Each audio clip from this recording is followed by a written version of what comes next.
By making sin a matter of nature rather than action, he turns every mistake into an identity crisis. If you've been paying attention so far, you'll realize by now that sin has become an identity, not action.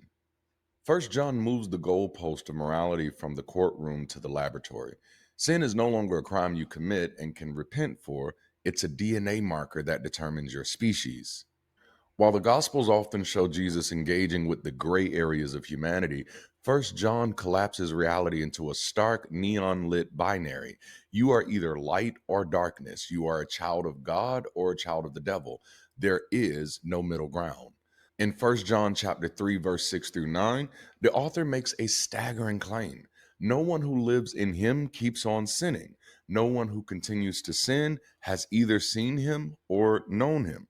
He goes on to say that those born of God cannot sin. Now, this creates an impossible theological paradox.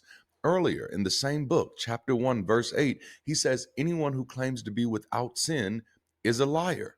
But in chapter 3, he says anyone who does sin doesn't know God. This isn't a logical argument, it's a rhetorical trap.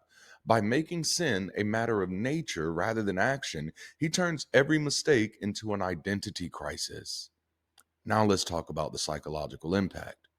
When sin is an identity, a mistake isn't something you did, it's a revelation of who you are. This leads to a profound fear of exposure and the erasure of the human.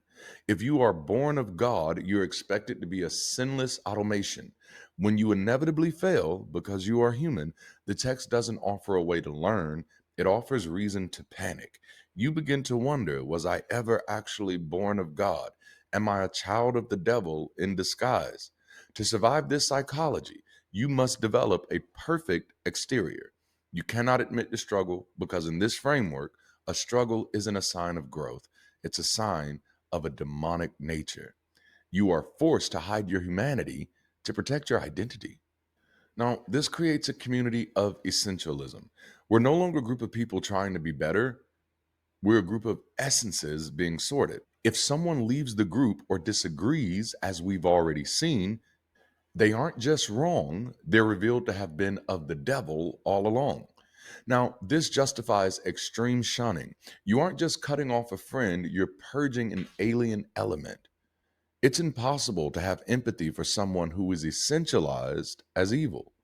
When sin becomes identity, the other isn't someone to be understood. They are a different biological category altogether that must be avoided to prevent contamination.